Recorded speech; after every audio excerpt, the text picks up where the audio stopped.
안녕하세요. 매번 사연을 듣기만 하다 이렇게 글을 적어보려니까 조금 쑥스럽네요. 저는 한 번의 이혼 후 재혼에 성공한 30대 중후반 여성이랍니다. 요즘은 결혼이라는 제도에 대해서 참 다양한 의견들이 있는 것 같아요. 저처럼 결혼을 2번이나 결심하게 된 사람이 있는가 하면 아예 결혼에 부정적이신 분들도 있으시고요.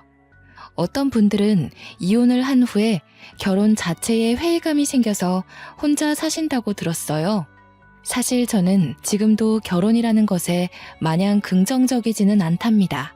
지금이야 결혼부터 이혼까지 해보았으니 더 당당히 말할 수 있죠.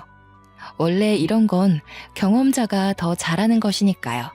저는 이혼하고 나서 제 인생에 결혼이라는 단어가 다시 끼어들 줄은 몰랐어요. 그런데 사람 일이라는 게 늘 제 마음대로 되지 않더니 이제는 제 마음조차 제 마음대로 되지 않더라고요.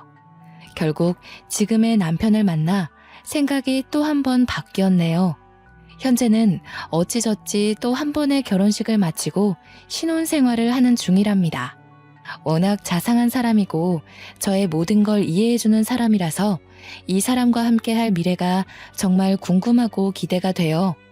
시부모님도 너무나 따뜻하신 분이라서요. 오늘은 제가 이 사람과 어떻게 만났는지, 제가 어떻게 살아왔는지, 저의 인생 이야기를 정말 속 시원히 털어내보려고 해요. 궁금하시지 않나요? 재밌게 들어주시면 감사하겠습니다. 아까 제가 결혼이라는 것에 마냥 긍정적이지 않다고 했는데요. 솔직히 말하자면 그건 여러 일을 겪으며 많이 유해진 생각이고요. 이유야 많겠지만 저는 특히나 결혼에 부정적인 생각을 가지고 살던 여성이었어요. 왜인지 몰라도 결혼에 부정적이라고 의견을 밝히면 다들 이유를 추측하시더라고요. 조금 뻔한 대답이 될 수 있기는 한데 가장 큰 이유는 제가 이혼 가정에서 자랐기 때문이에요. 여기는 저에 대해서 아무도 모르시니까 정말 까놓고 이야기하자면 이혼 가정이라고는 말하지만 저에게 가정이랄 게 없었어요. 이게 무슨 말이냐 하면 이혼하시기 전부터도 부모님은 저에게 별다른 관심이 없었다고 봐야겠네요. 학교에서 나눠주는 가정통신문도 제가 직접 서명하고는 했으니 어느 정도였는지 대충 눈치채시겠죠. 그러니 부모님이 이혼하시고 나서는 얼마나 더 심했겠나요. 서로의 안중에 저의 존재는 없었고 자연스레 저는 혼자 자랐다는 말이에요. 동물에 비유하자면 저는 유기동물이었던 거죠. 부모님의 이혼 얘기가 처음 나왔을 때는 제가 중학교 2학년이었을 때인데요. 그 어린 나이에 얼마나 놀랐으면 아직도 기억이 생생하게 나네요. 평소라면 바쁘다고 코빼기도 보이지 않던 부모님이 웬일로 집에 있었어요. 제가 학교를 마치고 집에 오자 심하게 싸우고 있더군요. 이럴 거면 이혼해. 처음부터 당신과 결혼을 하는 게 아니었어. 이럴 거면 앞으로도 이런 식으로 굴 거면 그냥 깔끔하게 이혼하자고. 그래, 당신 말 한번 잘했다. 아주 말 잘했어. 당신이 이혼하자고 하면 내가 무서워할 것 같아? 나야 좋아. 좋다고. 어디 한번 갈 때까지 가봐. 바닥에는 유리잔을 던져서 깨트렸는지 유리 조각들이 부서져 있더라고요. 저는 제 방에 들어가 손으로 귀를 막으며 웅크린 자세로 한참을 그러고 있었습니다. 친구들을 보면 불평불만으로 툴툴대더라도 사이는 좋던데 왜 우리 가족은 이리 무관심하고 만날 때마다 싸우는 걸까? 쿵쿵 불안하게 뛰어대던 심장 소리에도 그 생각은 끊기지 않더군요. 중학교 2학년이라고 하면 대부분 생각하는 게 하나 있잖아요. 중2병이라는 단어까지 있듯이요. 대표적 사춘기 아니겠어요? 부모님의 관심과 사랑을 한창 바라고 있었던 터라 지속된 무관심과 싸움, 심지어 이혼 얘기에 저는 거하게 방황하기 시작했어요. 난 뭘 해야 하지? 어떻게 해야 부모님이 웃어줄까? 내가 뭘 한다 해도 알아주기나 할까? 다들 나한테 관심 없을 것 같은데. 진짜 이혼하면 나는 누구랑 살지? 이런 생각이 머릿속에 가득 차고 말았죠. 관심을 구걸하고 알아서 체념하고 불안한 미래를 점치고 여러 마음이 소용돌이치듯 절 태풍의 눈으로 몰아가더라고요. 결국 전 가출을 결심하게 되었습니다. 그때가 겨울 방학이었어요.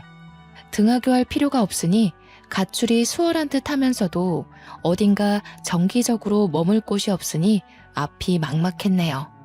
엄마 트렁크 가져와서 필요한 옷 몇 개 넣고 아빠 지갑에서는 돈을 꺼내 훔치고 그렇게 계획 없이 나와놓고서 갈 데가 따로 어디 있겠나요? 그저 친구 집에 하루 이틀 머물다 눈치 보여서 나왔죠. 버스 정류장에 한참을 앉아있다 해가 질 때쯤 찜질방으로 들어갔어요.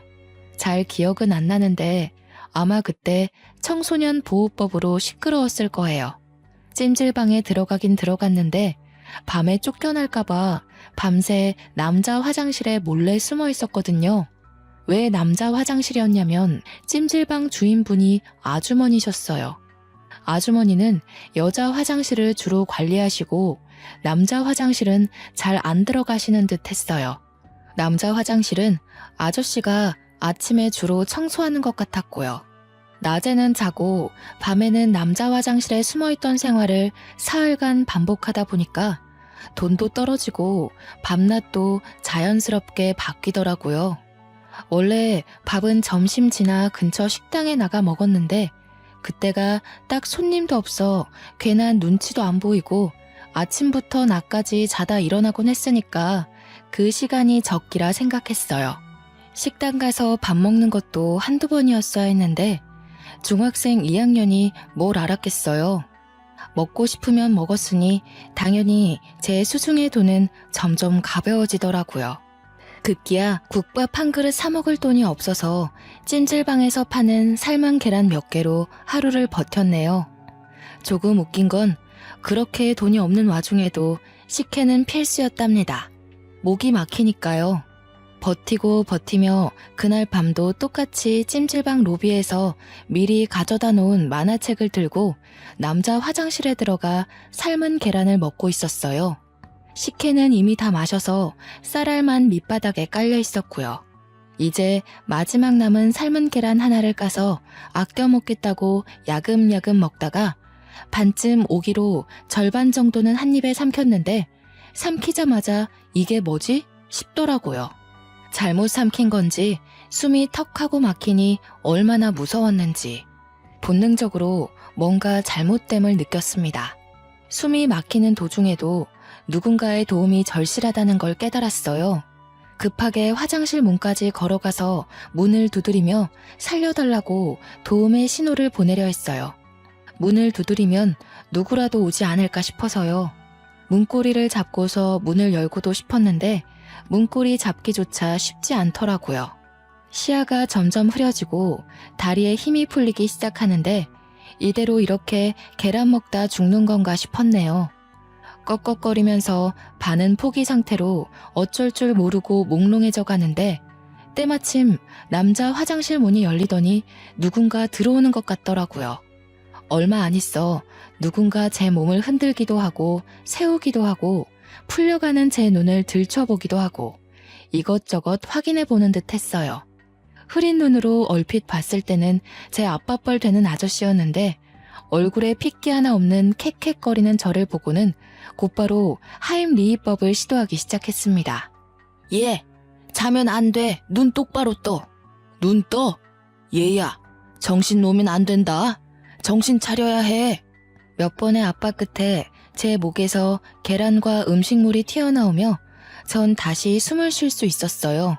숨을 고르고 있으니 때 아닌 소란에 찜질방에서 자던 사람들이 다 일어났더군요. 다들 무슨 일이냐며 웅성웅성 모여드니 찜질방 아저씨가 수습하시더라고요.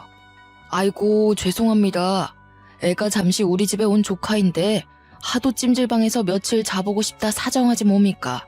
그래서 데려왔더니 야밤중에 뭘 잘못 먹어 숨을 잘 못 쉬더라고요. 깜짝 놀라 응급조치를 취하느라 이리 소란을 피웠네요. 이제 멀쩡하니 다시 주무세요들. 찜질방 아저씨의 말씀을 들으니 온몸에 찬물이라도 끼얹어진 것처럼 생사를 오가던 현장에서 현실로 끌어내려지는 듯 했습니다. 잠시 뒤로 빠져서 다른 곳에 숨어 있으려던 저는 당연하게도 찜질방 아저씨에게 붙잡혀 찜질방 아주머니에게로 향했어요.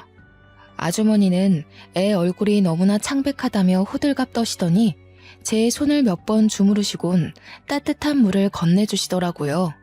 제가 따뜻한 물을 마시며 조금 안정된 듯 보이자 무슨 사정이냐 물어보시고 제 얘기를 듣고선 말씀하셨습니다. 사실은 학생이 여기서 머무는 거 다 알고 있었어. 갈 데도 없어 보이고 너무 어려 보여서 내쫓으면 상황이 더 안 좋아질까봐 묵과하고 있었는데 이제는 손님들까지 다 알아버려서 어쩔 수가 없네. 일단 오늘은 너무 늦었으니까 편하게 자고 내일 아침에 집으로 돌아가. 어린 여자애 혼자 있기엔 너무 위험해. 그간은 내가 지켜봐서 별일 없었다지만 오늘 일도 그렇고 여기 있어봤자 좋을 거 하나 없어. 딱 너만한 아들이 있어서 딸 같아서 그래. 나쁘게 듣지 말라며 부모에게도 못 받아본 걱정을 하시더라고요. 아주머니가 만들어주신 죽과 아저씨가 갖다준 식혜를 든든히 먹었어요. 집에선 늘 혼자 밥 차려 먹었는데 누가 차려주니 너무 행복하더군요. 그렇게 저의 일주일짜리 가출을 끝이 났어요. 집으로 돌아오니 부모님은 잠시 산책 갔다 왔냐면서 할 얘기가 있는데 마침 잘 왔다고 하시더라고요. 너도 일주일 동안 대충이라도 들어서 알고 있겠지만 부모님끼리 서로 의논을 충분히 했다며 이혼하기로 했다고 저에게 통보했습니다. 그 말을 들으니 머리가 띵하더라고요. 제가 가출한지도 모르는 것 같았어요. 그러면서 하는 말이 뭔 줄 아세요? 우리 이혼하기로 했다. 오래 안 걸릴 거야. 우리가 이혼하기로 하고서 서로 의논하다가 널 데려갈 수 없다고 판단했어. 아빠는 다른 사람이랑 새 살림 차릴 거고 그쪽에선 널 원하지 않다구나. 미안하다. 돈을 부족함 없이 보내줄게. 수민아, 미안해. 이 사람이랑은 이혼하기로 했고 엄마도 수민이 꼭 데려가고 싶었는데 엄마는 뉴질랜드로 이민 가기로 했어. 엄마도 아빠처럼 만나던 사람이 있는데 그 사람이 뉴질랜드에 살거든. 미안해. 엄마도 돈은 정말 부족함 없이 보낼게. 엄마 이해하지? 듣다 보니 쌍방으로 바람이 나서 이혼 후 서로 새 가정을 차리기로 했다더군요. 아빠는 아빠대로, 엄마는 엄마대로 새 인생을 살 계획이 번지르르 하더라고요. 벌써부터 엄마나 아빠나 새 가족이 될 사람이 있으니 어찌나 몸을 추스르시던지. 둘 중 아무도 저를 책임질 수 없다고 그러던데요. 생활비는 충분히 주겠다면서 따로 집조차 구해주지 않은 채 하숙집을 구하든 월세방을 구하든 혼자 살라고 말하더라고요. 전 이혼하더라도 저를 누군가 데리고 갈 줄 알았지 버리고 갈 줄은 꿈에도 몰랐네요. 정말 누가 알았겠어요. 일주일의 가출 후 이번엔 가족으로부터 내쳐져 혼자 살게 되었어요. 잠잘 곳부터 구해야 한다는 생각에 자연스레 찜질방은 제 머릿속에서 잊혀지더군요. 그나마 부모님에게 아주 조금의 양심은 남아있긴 했는지 생활비는 꼬박꼬박 줘서 고등학교 졸업 때까지 학업에 매진할 수 있었어요. 그마저도 여유롭게 준 것은 아니었고 제가 성인이 되자 알아서 살라며 연락조차 끊겼지만요. 이른 나이부터 홀로 서기를 해야 했던 저는 불안감에 열심히 공부했고 그래서 서울에 있는 유명 대학에 장학금 받고 입학했답니다. 성인이 되고 나서는 정말 일에 치여 살았어요. 생활비에 기숙사비에 돈을 많이 벌어야 했거든요. 아르바이트에 과외에 대학 생활을 병행하면서도 그 와중에 성적 유지도 해야 했고요. 그렇게 시간이 없어서 정신없이 바빠서 그랬던 것일까요? 저는 아르바이트 하는 곳에서 한 남자를 만나는 지금 생각하면 정말 미련한 짓을 하게 됩니다. 그 남자는 프랜차이즈 카페 점장이었고 저와는 10살 차이였어요. 제가 아르바이트생으로 들어올 때부터 잘해주더라고요. 솔직히 별로라 생각했던 사람이라도 나에게 꾸준히 잘해주는 모습을 보면 어느새 경계심 풀고 친하게 지내게 되잖아요. 호의를 굳이 저기로 받아들이지 않으니까요. 저도 그랬습니다. 그 남자뿐 아니라 같이 아르바이트 하던 동료들과 적당히 친해졌을 때였어요. 아르바이트생 전체 회식을 한다고 하더라고요. 저는 피곤하기도 하고 집에서 조금이라도 쉬고 싶어서 안 가려고 했는데 말하다 보니 회식에 참석하는 걸로 분위기가 형성되더군요. 결국 참석해 1차, 2차까지 쭉 달리는데 눈 뜨고 보니 그 남자와 저 이렇게 둘만 남아 술을 마시고 있었고 저는 술에 취해 누군가에게라도 기대고 싶었는지 제 입으로 저의 인생사를 술술 다 말하고 있었어요. 그 남자는 저의 사정을 다 듣고 나자 그 후부터는 밥을 사주고 싶으니 같이 먹자며 따로 약속을 잡으려 하더니 영화 티켓을 누군가에게 받았는데 같이 보러 가지 않겠냐고 하면서 저를 작정하고 꼬시더라고요. 어릴 때부터 혼자 살아서 많이 외로운 와중에 계속 잘 대해주고 꼬시는 사람이 있으니까 제 마음은 점차 그 사람에게로 기울었어요. 지금 생각해보면 와, 진짜 왜 그랬을까 싶어요. 정말 어려서 세상 물정 모른다는 게 이런 거구나. 지금 생각하니 그렇네요. 어리고 외롭고 가족도 없어 보이니 다루기 쉬웠겠죠. 제가 대학을 졸업하자마자 그 남자는 본인 부모님을 만나러 가자고 하더라고요. 별 생각 없이 만나자 하니 만나러 갔었는데 그 남자 부모님은 그 만남을 결혼 전 인사로 알고 계시더군요. 뭐라 의견도 못 내고 청혼도 못 받고 그냥 그 남자가 이끄는 대로 끌려가 결혼을 하게 되었네요. 프로포즈도 따로 없이 번갯불에 콩 구워 먹듯 그렇게 한 결혼이라서 당연히 결혼 생활이 마음에 들 리가 없었어요. 그래도 이 남자만한 사람은 없다고 생각을 하고 있었는데 아니나 다를까 그 남자는 결혼을 하고 나자 태도가 완전히 달라지더라고요. 꼬실 때는 그렇게 간이라도 떼어줄 듯 굴더니 결혼 후에는 제 간을 떼서 먹으려 하더군요. 시댁에서는 제가 이혼 가정에서 자랐다며 원체 싫어하셨어요. 저야 허둥대더라도 아직은 어색해서 그러신 걸 거야. 나에게 익숙해지고 나에 대해 잘 알게 되면 달라지시겠지 생각하며 저를 싫어하시는 만큼 더 노력하려고 애썼어요. 처음으로 제가 이룬 가정이니 망치고 싶지 않았거든요. 시부모가 하대할수록 더 잘 보이려고 노력하는 며느리라니. 시댁 입장에서는 어찌나 우습고 만만해 보였겠어요. 유독 저에게 시집살이를 혹독하게 시키셨습니다. 시어머님은 매일 집에 찾아와 제가 만든 반찬 맛을 보시더니 하나 맛볼 때마다 저한테 그러더라고요. 아우 짜, 왜 이렇게 짜게 만들었대? 이거 만들 때 간 안 봤니? 누가 혼자 잘한 애 아니랄까봐 이렇게 티를 내네. 간을 보기야 보았는데요. 저도 그렇고 그이도 그렇고 저희는 좀 짜게 먹는 걸 좋아하더라고요. 그래서 좀 짜게 느껴지실 수 있어요. 뭐? 어디서 말대꾸야? 너희들이 좋아하니 나는 그냥 입 다물라는 거니? 아무리 짠 걸 좋아하더라도 이렇게 짜게 만들면 안 되지. 내 아들이 이런 걸 먹고 산다는 게 난 정말 믿을 수가 없다. 너 주말마다 내 집으로 와. 내가 좀 가르쳐야겠다. 시어머니의 말씀에 기껏 음식을 배우러 시댁에 가도 다른 며느리와 비교하면서 저를 늘 후려치시더라고요.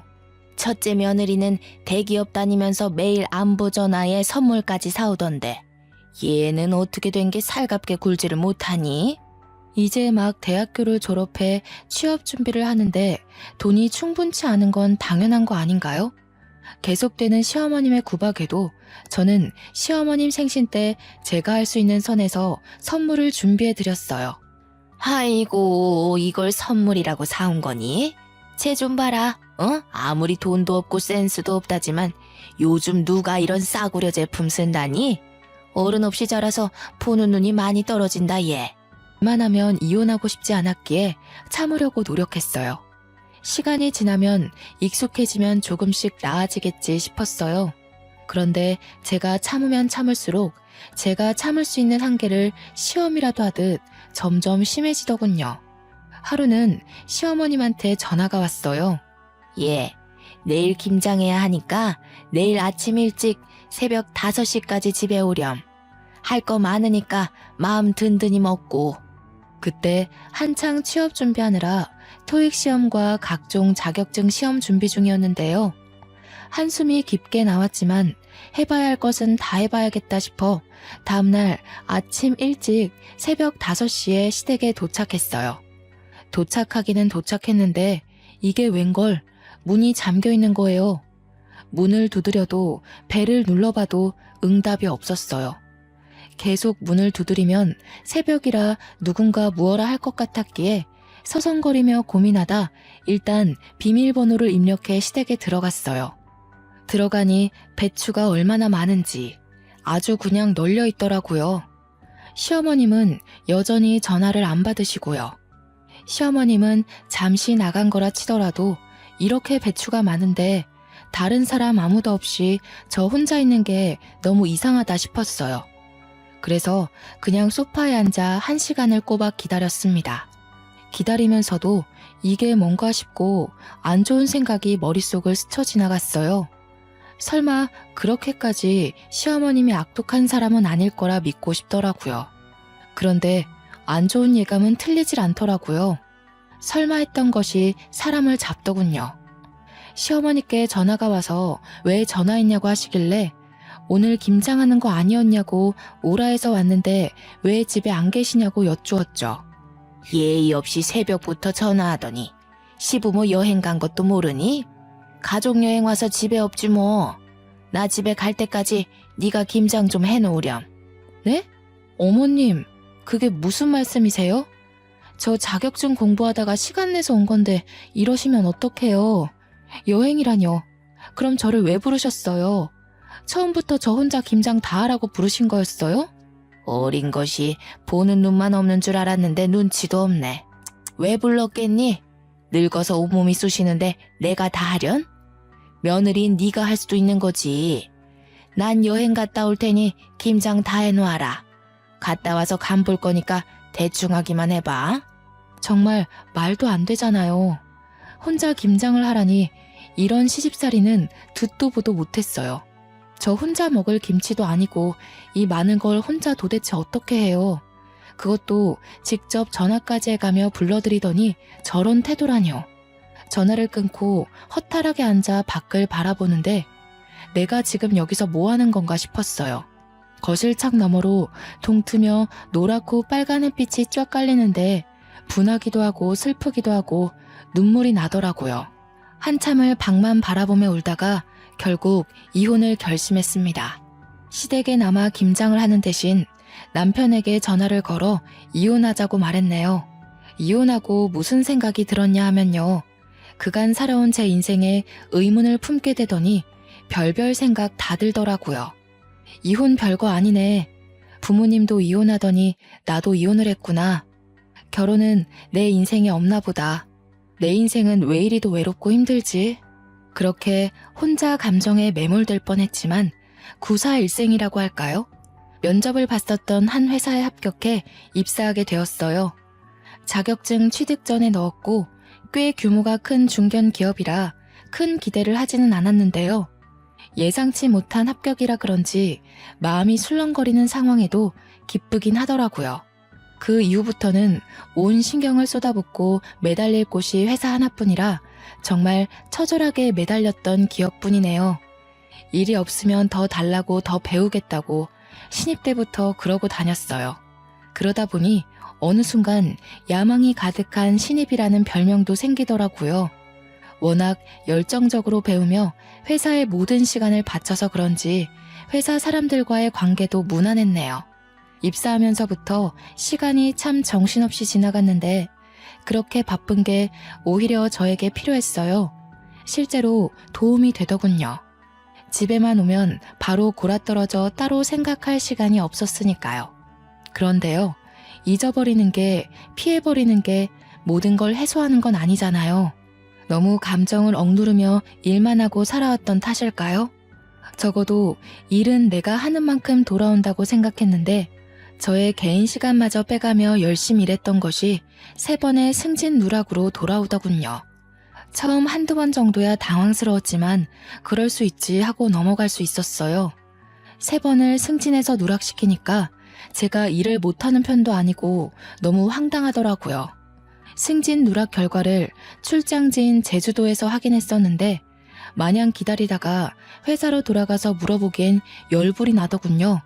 마침 같이 출장 왔던 부장님이 옆에 계셔서 바로 여쭤보니 하시는 말이 나야 뭐 수미 씨가 워낙 일을 잘하니 승진 때마다 수미 씨를 밀어줬지.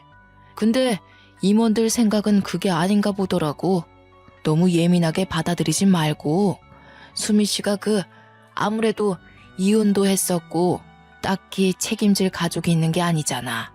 임원진들은 워낙에 또 보수적이니까 가정이 있는 남자를 밀어주려 하더라. 부장님 말씀을 듣는데 한마디 한마디가 속이 쓰리더라고요. 부장님은 본인이 힘이 없어 미안하다며 위로를 해주시려 했는데 딱히 위로가 되지는 않았어요. 이혼해서 또는 책임질 가족이 없어서 이런 개인적인 이유로 저의 발목을 잡았던 일이 이번 한 번만 있는 건 아니었거든요. 학창 시절에는 부모님의 이혼이 저에게 큰 걸림돌로 작용했어요. 지금이야 이혼이 흔해졌다지만 제가 학교에 다닐 때까지만 해도 아니었던 터라 부모님이 이혼했다 하면 선생님들부터가 편견에 가득한 시선으로 저를 바라보곤 했어요. 시험에서 성적이 조금이라도 안 좋게 나오면 쟤도 그렇게 노력하더니 이혼 가정이 내는 어쩔 수 없네 라는 식으로요. 시간이 지나 극복했다고 생각했는데 직장 생활에서조차 되풀이되다니. 심지어 학창 시절 땐 시선뿐이었지 이건 뭐 여자라서 책임질 가족이 없어서 이혼해서라니. 저는 저를 책임지고 있는데요. 정말 무슨 상관이죠? 도대체 언제가 되어야 이런 차별적인 것에서 벗어날 수 있을까 싶었네요. 일하던 중이라 제대로 감정을 풀지도 못한 채 출장을 끝내고 제주도에서 집으로 돌아오는 날이었어요. 김포공항에서부터 운전을 하며 집으로 가는데 찜질방 간판이 보이더라고요. 내일 주말이겠다. 저기서 몸을 좀 녹일까 하다가 찜질방이라고 하니 문득 옛 생각이 나더군요. 충동적으로 차를 돌려 오랜만에 고향을 한 바퀴 둘러보기로 했어요. 늦은 밤 김포공항에서 출발해 고향에 도착하고 보니 새벽이더라고요. 배는 고프고 잠은 오고 일단 뭐라도 좀 먹고 싶어서 문 연 음식점을 찾아보는데 근처에 햄버거 집이 하나 있더군요. 일단 배가 너무 고프니 햄버거를 포장해 간단하게 먹고서는 보이는 아무 데라도 들어가 잠이나 자야겠다 생각하고 갓길에 차를 잠시 세워두고 갔다 왔죠. 봉투를 달랑이며 차를 향해 걷는데 처음엔 꿈꾸는 줄 알았어요. 분명 제가 햄버거를 사러 갈 때까지만 해도 차 하나 없는 텅텅 빈 도로에 사람 한 명 없었거든요. 근데 제가 햄버거를 포장하고 나오자 저 멀리 횡단보도에 뭔가 보이는 거예요. 원래 있었나? 내가 못 본 건가? 아니면 내가 귀신에 홀렸나? 하고 일단 차에다 햄버거를 놓고선 천천히 다가가는데 가까이 다가가면 다가갈수록 사람의 형상인 게 느껴졌어요. 아저씨에서 할아버지 그 애매한 나이대의 아저씨였는데 깜깜한 새벽에 모르는 사람이 제 앞에서 피를 흘리며 쓰러져 있는 걸 보니까 잠도 확 깨고 정신이 아찔하더군요. 직감적으로 이건 뺑소니다 싶어 덜덜 떨리는 손으로 112에 신고했습니다. 얼마 안 있어 구급차와 경찰차가 오더라고요. 제가 살아온 인생을 되돌아보며 우울한 감정에 빠져 있으려고 했는데 이 새벽에 도대체 이게 무슨 일인지. 세상은 저에게 우울해할 시간을 주지 않으려고 했나 봅니다. 저는 신고자로서 최대한 협조하기 위해 같이 병원에 갔습니다. 응급실에 도착하니 상황은 긴박하게 흘러가더라고요. 아저씨는 바로 수술이 필요한 상황인 듯 주변이 분주했고 아저씨의 소지품을 통해 신분을 조회하고 가족에게 연락하느라 바쁜 듯 보였어요. 머뭇대며 근처를 맴도니 저보다 어려 보이는 경찰관이 말을 걸어주더라고요. 신고자분 맞으시죠? 사건 조사에 협조 부탁드립니다. 뺑소니 사건으로 신고하셨는데 직접 목격한 것인지요? 아니요. 제가 햄버거를 사러 잠시 갓길에 차를 세웠는데요. 포장하고 오니 저 멀리 횡단보도에 사람이 쓰러져 있더라고요. 가까이 다가가니 뭔가 뺑소니 사고 같길래 바로 신고했어요. 네, 알겠습니다. 혹시 자차에 블랙박스가 설치되어 있으신가요? 블랙박스 영상 확인 한번 해보아도 되겠습니까? 경찰관에게 괜찮다, 최대한 협조하겠다 말하려던 순간 아저씨의 가족으로 추정되는 아주머니와 한 남자가 응급실로 급하게 뛰어들어오더군요. 어찌나 급하게 오던지 응급실 안 모든 사람의 시선이 그쪽으로 몰릴 정도였어요. 아저씨의 아내로 추정되는 아주머니는 온 얼굴이 눈물로 젖어 있었습니다. 아주머니는 병원 접수대에 무어라 말을 하시더니 아저씨가 수술실로 들어갔다는 걸 아셨는지 어쩔 줄 몰라 하며 아들로 추정되는 남자의 손만 붙잡고 계셨어요. 남자는 그런 아주머니의 손을 꼭 붙잡고 경찰관을 향해 다가오시더라고요. 경찰관은 그 남자의 얼굴을 보자마자 눈을 동그랗게 뜨더니 남자를 향해 거수 경례 후 아는 척을 하더군요. 딱 보니까 그 남자도 같은 경찰인 것 같더라고요. 남자는 수고한다며 경찰관의 어깨를 툭 치고는 경찰관에게 상황 설명을 자세히 들었고 곧 옆에 있던 제게 고개를 숙여 정중하게 인사했습니다. 신고자분 맞으시죠? 정말 감사합니다. 덕분에 제 아버지가 늦지 않게 수술대에 올라갈 수 있었습니다. 신고해 주시고 조사에 최대한 협조해 주셔서 정말 마음 깊이 감사드립니다. 그러고선 능숙하게 제 블랙박스 영상을 잠시 확인하겠다며 양해를 구하고는 블랙박스를 돌려보기 시작하더라고요. 아주머니는 그런 남자 옆에서 머물며 저의 손을 꽉 잡으며 저에게 연신 고맙다는 인사를 하셨어요.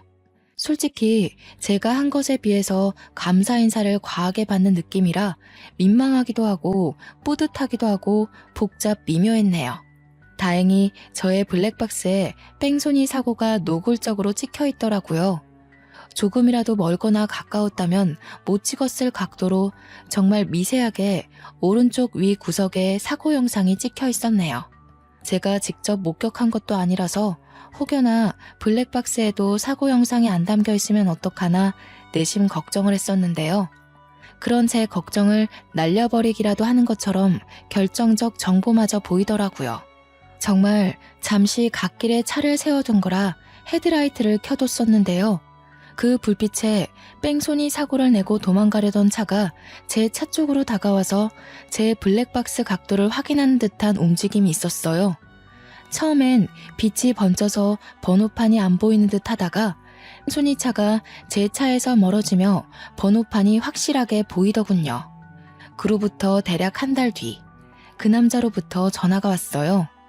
늦게 연락드려 죄송합니다. 덕분에 제 아버지 수술이 무사히 끝나서 오늘 퇴원하셨답니다. 뺑소니범도 덕분에 수월하게 잡았고요. 감사 인사를 드리면서 밥 한 끼 대접하고 싶은데 이번 주 토요일 괜찮으신가요? 정말 다행이네요. 퇴원 축하드려요. 이번 주 토요일에 따로 약속이 없어서 시간이야 괜찮은데요. 제가 그쪽에 살고 있지 않아서요. 마음만 감사히 받을게요. 제 아버지 생명의 은인이신데 밥 한 끼 대접할 수 있게 해주세요. 거리가 멀어 그러는 거라면 지금 사시는 곳 근처 식당에 예약하겠습니다. 제대로 감사 인사를 할 기회를 주셨으면 합니다. 제 아버지도 꼭 직접 뵙고 싶다고 하셔서요. 간곡히 부탁하시니 마냥 거절하기가 죄송스럽더라고요. 그렇다고 저는 서울에 사는데 이제야 막 퇴원한 환자를 모시고 서울까지 그 먼 거리를 올라오라고 하기에도 못하고요. 결국 서울과 제 고향 그 중간쯤에 위치한 한정식 식당에서 만나 뵙기로 했네요. 그렇게 토요일 식당에 도착하니 먼저 와 계시더라고요. 문을 열고 예약한 방으로 들어갔는데 아저씨와 아주머니가 저를 보자마자 벌떡 일어나시더니 제 양손을 붙잡으시며 감사 인사를 하셨어요. 아니, 제가 한낮에 이렇게까지 감사 인사를 받은 건 처음이라 몰랐는데 이게 생각보다 쑥스러운 일이었어요. 손을 내저으며 아니에요, 다행이에요 하며 자리에 앉는데요. 그때 그 응급실에서는 이런 생각할 여유가 없어 몰랐는데 왜인지 모르게 아저씨와 아주머니가 어디선가 뵌 것 같은 낯선 기분이 들더라고요. 내 착각인가 싶어 일단 밥을 먹으며 대화를 이어갔어요. 맛있더라고요.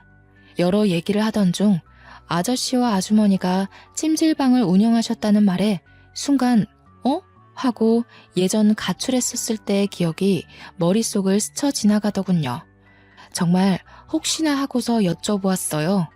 예전에 찜질방을 운영하셨다고 하셨잖아요. 그거 그 동네에서 하셨던 건가요? 저 정말 혹시나 싶어 여쭈는 건데 혹시 예전에 한 학생을 구하신 적 있지 않나요? 응? 그렇지요. 그 찜질방 터가 희한했는지 이이가 몇 번 그랬던 적이 있네요. 근데 그건 왜 물어보시나요? 저의 뜬금없는 질문에 잠시 저를 빤히 바라보며 생각에 잠기셨던 아저씨가 문득 그러고 보니 걔 중에 제일 기억나는 여학생이 있었다고 말을 먼저 꺼내시더라고요.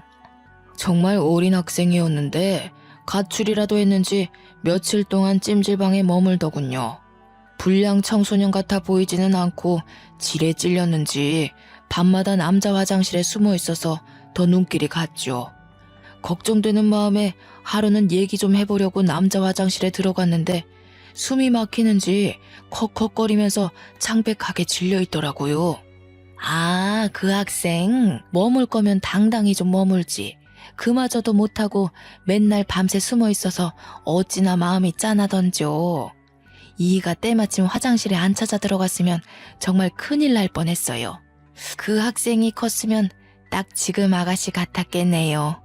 어린 학생이 죽을 것 같아 일단 살리고 봤다고 그리 말씀하시며 웃으시는 아저씨와 아주머니의 모습을 보는데 예전에 죽을 내주시던 아주머니의 모습과 식혜를 건네주시던 아저씨의 모습과 겹쳐 보이며 확신이 딱 들더군요.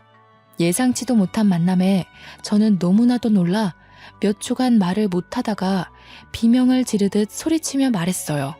그 학생이 바로 저예요. 세상에, 말도 안 돼요. 저 진작에 찾아가 감사 인사를 꼭 드리고 싶었는데 찜질방이 없어져서 감사 인사를 드리고 싶어도 드릴 수가 없었어요. 그런데 이런 우연으로 만나게 되다니요. 세상에. 아니, 저만 신기한 건 아니죠? 진짜 너무너무 신기하지 않나요? 모든 게 우연으로 맞아떨어진 거잖아요. 아저씨가 제 목숨을 구해준 것부터 제가 아저씨를 구해주게 된 것까지요. 심지어 이렇게 만나게 된 것도 포함해서요. 흔치 않은 인연에 어안이 벙벙해지더라고요. 현실감이 없어도 너무 없게 느껴졌지만 이 기회가 아니면 영영 감사 인사를 할 기회가 없을 것 같아 재빠르게 말했어요. 그때 정말 감사했어요. 제가 그때 많이 힘들기도 했고 방황도 많이 했는데요. 목숨도 구해주시고 직접 죽도 만들어주셔서 그게 얼마나 큰 힘이 되고 감사하던지요. 평생 감사 인사를 못 전할 것 같아 늘 마음 한구석이 좋지 않았는데 이리 감사 인사를 전할 수 있어 너무나도 감사하네요. 아주머니와 아저씨는 잠시간 어리둥절해하다가 거짓말하는 거 아니고 진짜냐며 이게 무슨 인연이냐며 놀라워하시더라고요. 조용히 밥을 먹으며 듣기만 하던 남자도 감탄하시더니 한마디 하셨어요. 아니, 이런 인연이 있을 수 있다는 게 신기하네요. 이 정도 인연이면 세상에 이런 일이라도 출연해봐야 하는 거 아닙니까? 그날은 정말 서로 감사 인사만 100번 말하고 헤어졌던 것 같아요. 저는 그날 이후로 그간의 미련을 이제라도 푸는 심정으로 아주머니와 아저씨께 자주 연락드리고 찾아뵈었어요. 그 남자 역시도 오다 가다 자주 마주쳤죠.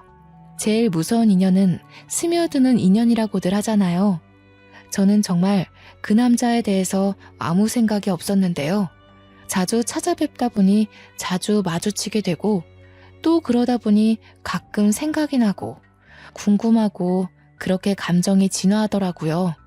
명절에 누구네 집을 방문해 본 적이 정말 까마득한데 아주머니와 아저씨가 혼자 지내는 저의 사정을 먼저 알아봐 주시고 설날에 집으로 오라고 초대해 주셨어요. 부모와 연 끊고서 살고 있던 저라 명절에 대한 추억이나 경험이 많이 없어서 괜스레 설레더라고요. 빈손으로 가기에는 민망할 듯 싶어 고향 근처 농협에서 한우를 사려고 했어요. 무슨 부위를 사들고 가야 하나 이리저리 둘러보며 고민하는데 누군가 말을 거는 거예요. 오늘도 집에 놀러 오시는 거예요? 명절 선물 사시려는 거면 고기보다는 해산물이 좋을 거예요. 부모님이 해산물 좋아하시거든요. 깜짝이야. 뭐예요? 왜 여기에 있어요? 아무튼 감사해요. 안 그래도 무얼 더 좋아하실지 고민이 됐었거든요. 그쪽은 뭘 더 좋아해요? 이왕 명절 선물 사는 김에 같이 사줄게요. 저야 뭐 다 잘 먹습니다. 마음만으로도 감사하네요. 자, 해산물 코너로 갑시다. 아무래도 전복이 좋을 거예요. 그 남자가 몸이 좋다는 건 이미 알고 있었거든요. 제 바로 앞에서 뒤돌아서 걷는데 그 사실이 갑자기 확 다가오더라고요. 심지어 해산물 코너에 가서 전복을 구경하는데 일하시는 직원분이 저와 그 남자를 엮으며 신혼이냐고 물어보는 거 아니겠어요? 그 남자가 딱히 아니라고는 말 안 하고 그저 웃으며 전복 뭐가 좋아요? 묻는데 기분이 굉장히 묘했어요. 아, 맞다. 이 사람도 남자기는 남자였지? 싶기도 하면서요. 직원분의 추천대로 전복 선물 세트를 사서 제가 들으려는데 그 남자가 저를 한번 쓱 보더니 선물 세트를 가져가서 들더라고요. 제가 또 그런 배려에 약한 거 어떻게 알고. 그때 그 남자의 행동 하나하나에 반응하는 저를 보자니 제대로 감겼구나 싶더라고요. 그렇게 마음을 깨달았어요. 설날 잘 보내고 서울 올라가면서 그 남자에게 연락하기 시작했죠. 그 남자도 알게 모르게 저한테 마음이 있었는지 연락이 끊기지 않게 이어가더군요. 제가 경찰 제복 입은 모습 한번 보고 싶다니까 그날 퇴근길에는 제복 입은 상태로 오기도 하고요. 그렇게 눈 맞아서 1년의 짧은 연애 끝에 저는 결혼까지 결심하게 되었어요. 네, 맞아요. 지금의 남편이랍니다. 근데요, 솔직히 남편에게는 첫 결혼이지만 저한테는 재혼이잖아요. 아무래도 이혼의 경험이 있으니까 재혼은 시작부터 망설여지게 되더라고요. 그런 제가 답답했는지 남편은 뭐가 걱정이냐면서 대놓고 물었고 저는 대답했죠. 당신도 알겠지만 나 이미 결혼도 해봤고 이혼까지 했잖아. 당신이랑 결혼하게 되면 아주머니도 아저씨도 내 시부모님이 되는 건데 지금처럼 편하게 못 지낼까봐 무섭고 그래. 당신은 처음인데 나만 재혼이니까 미안하기도 하고. 그런 거라면 정말 걱정하지 마. 우리 부모님 성격 몰라서 그래? 당신이 나랑 결혼한다고 해서 시부모 유세 떨고 그럴 사람들 아니라는 거 알잖아. 난 당신과 사랑하는 가정을 이루고 싶은 거야. 처음이든 재혼이든 관심 없어. 재혼에 회의적이었지만 저의 가정을 이루고 싶다는 욕심은 있었거든요. 남편은 바로 그 점을 기가 막히게 꼬집으면서 설득하더라고요. 마침내 제가 결혼하자며 고개를 끄덕인 날 남편은 쐐기를 박으려는지 바로 부모님께 결혼하기로 했다고 고하더군요. 저는 그 옆에서 긴장이 돼 손끝을 만지작거리고 있었는데 어머님이 한박 웃음을 지으시며 말씀하셨어요. 아이고, 올해도 걸렸다, 올해도 걸렸어. 얼마나 기다렸는지 아니? 우리 남편 차가운 길바닥에 외롭게 죽을 뻔했는데 그거 발견하고 구해준 넌 우리 집안의 귀인이야. 어디서 이렇게 착하고 선한 아이가 굴러왔는지 우리 모자란 아들과 결혼까지 해준다니 난 더없이 행복하구나. 어머님과 아버님은 혼수랑 집도 전혀 걱정하지 말라고 큰 소리 떵떵 치시더라고요. 우리 집에 귀인이 들어오는데 그것 하나 못 해주겠냐면서요. 사공의 목표가 하나고 모두가 열정적이니 배는 순항하더니 그 자리에서 결혼식 날짜까지 바로 정했답니다.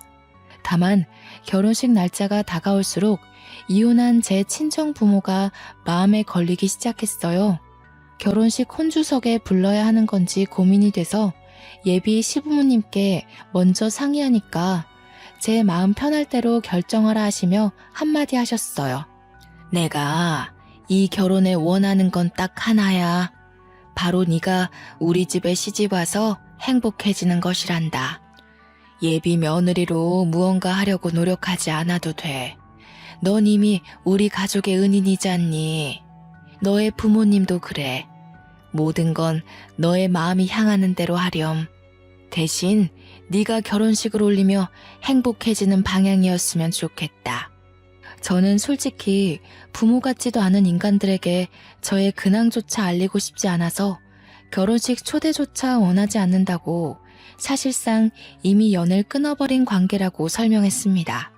예비 시부모님은 제가 고민한 것이 허무하리만치 쉽게 수긍하며 이해해 주시더라고요. 제 결혼식 혼주석에는 남편의 고모랑 고모부가 감사하게도 앉아주셨어요. 저는 이렇게 시부모님의 사랑을 듬뿍 받으며 결혼식을 올렸고 신혼집도 시댁과 걸어서 10분도 안 걸리는 집으로 구했어요. 신혼집으로 이사 오며 이직도 같이 알아보다가 좋은 기회를 잡게 되었어요. 전 회사에 비해 꿀리는 회사도 아닌데 직급도 하나 올리고 연봉도 꽤 받으며 행복한 이직까지 성공했네요. 지금의 시부모님은 정말 저를 사랑하고 아껴주시는 게 느껴져요.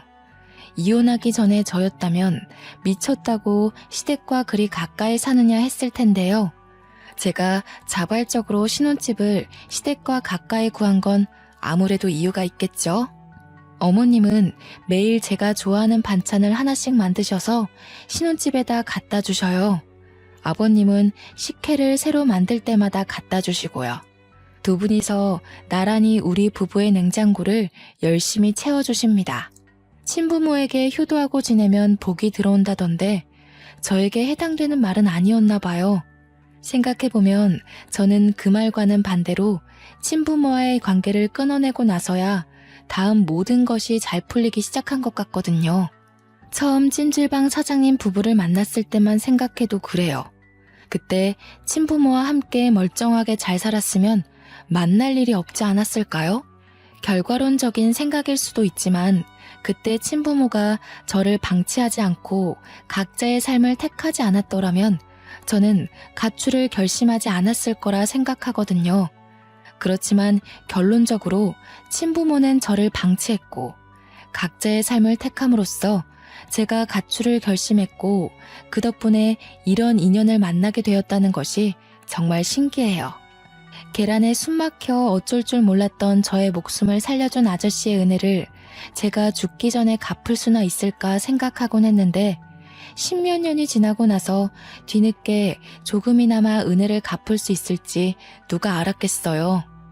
지금까지 제가 겪어온 과정과 인생을 보면 처음에는 좋고 싫었던 것들이 어느 순간 반대되어 있는 걸 많이 겪었거든요.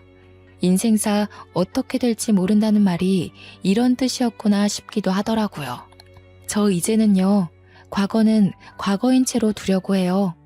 사회도 그렇게 생각할까 싶기도 하지만 이젠 신경 안 쓰려고요.